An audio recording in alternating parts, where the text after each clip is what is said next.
எல்லாருக்கும் வணக்கம். நான் Hema Subramanian. Welcome to home cooking Tamil.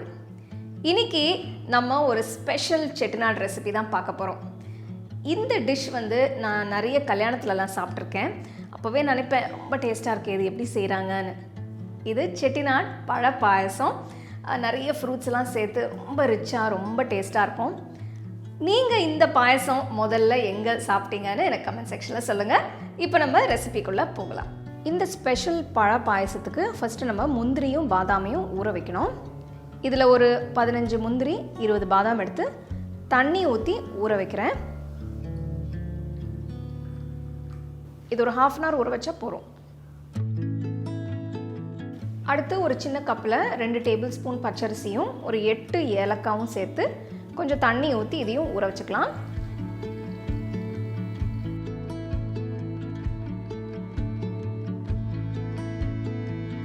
பாதாமில் நான் தோலை எடுத்துட்டேன். ஸோ உங்களுக்கு சீக்கிரமாக ஊறணுன்னா நீங்கள் சுடு தண்ணியில் போட்டு கூட ஊற வச்சுக்கலாம். ஊற வச்ச முந்திரி பாதாமை மிக்சர் ஜாருக்கு மாற்றிட்டு கொஞ்சமாக தண்ணி ஊற்றி நல்ல மையாக அரைச்சிக்கணும்.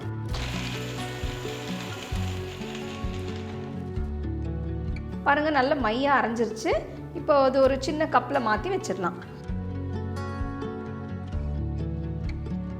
இப்போ அடுத்து ஊற வச்ச அரிசியும் ஏலக்காவும் சேர்த்து கொஞ்சமாக தண்ணி ஊற்றி நல்ல மையாக அரைச்சிக்கலாம்.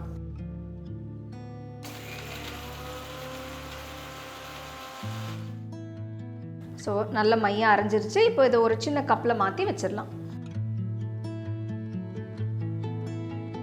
இன்னைக்கு இந்த ரெசிபிக்கு நான் 1 லிட்டர் அளவுக்கு கொழுப்பில்லாத பால் எடுத்திருக்கேன்.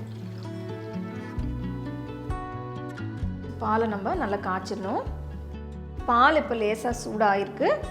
இப்போ நான் ஜஸ்ட் லைட்டாக தான் மிக்ஸ் பண்ண போகிறேன். நம்மளுக்கு அடி பிடிக்காமல் இருக்கும் அப்படி அப்பப்போ மிக்ஸ் பண்ணோன்னா. பால் நல்லா கொதிச்சு வந்துருச்சு. இப்போ அரைச்ச அரிசி ஏலக்காய் பேஸ்ட்டை சேர்த்துடலாம். போட்ட உடனே நல்லா மிக்ஸ் பண்ணிவிடுங்க, உடனே இல்லைன்னா கட்டி சேர்ந்துடும்.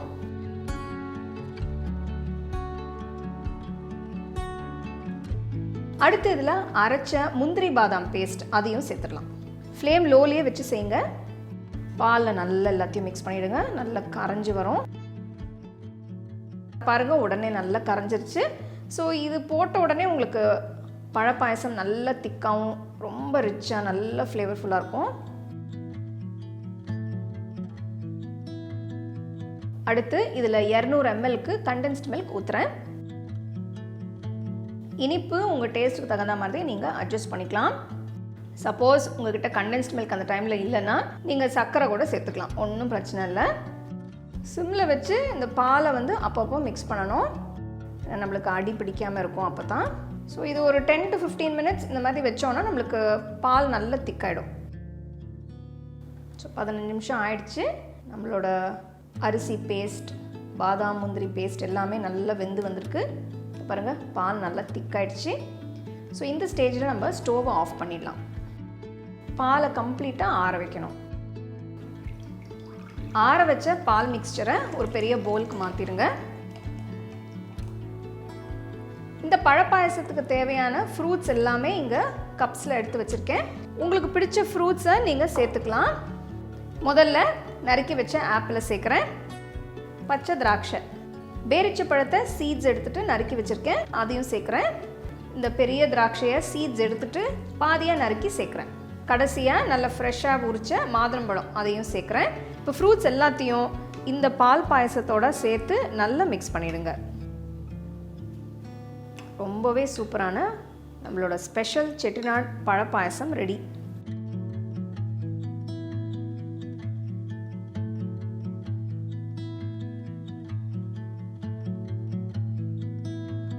நம்மளோட ஸ்பெஷல் செட்டிநாடு பழ பாயசம் பார்க்குறதுக்கே அவ்வளோ கலர்ஃபுல்லாக அவ்வளோ பியூட்டிஃபுல்லாக இருக்குது. நல்ல ஃப்ரெஷ் ஃப்ரூட்ஸோட ஜில்லுன்னு சர்வ் பண்ணிங்கன்னா பிரமாதமாக இருக்கும். நல்ல ஜில்லுன்னு இங்கே வருங்க, நிறைய ஃப்ரூட்ஸ் எல்லாம் போட்டு. நான் ஒரு சின்ன கப் தான் குடிக்கிறேன், பட் டெஃபினட்டாக ஒரு பெரிய போல் கூட குடிச்சிடலாம்னு நினைக்கிறேன். டேஸ்ட் பண்ணி எப்படி இருக்குன்னு சொல்கிறேன்.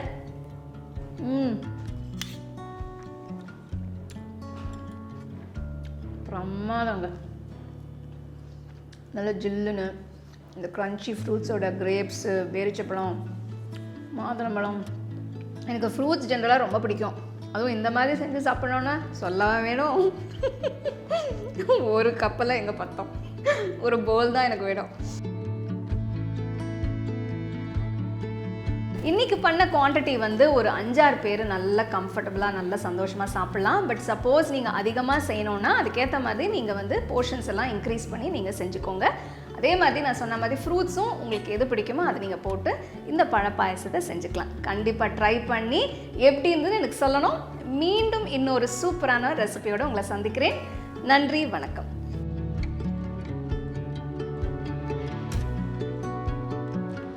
உங்களுக்கு நான் இந்த வீடியோவில் யூஸ் பண்ணுற ப்ராடக்ட்ஸ் பிடிச்சதுன்னா கீழே டேக் பண்ணியிருக்கேன், செக் பண்ணி பாருங்கள். டீட்டெயில்டான ரெசிபிக்கு homecookingshow.in வெப்சைட்டை செக் பண்ணுங்கள். The second edition of the home cooking book is now available on Amazon as well as on shop.homecookingshow.in.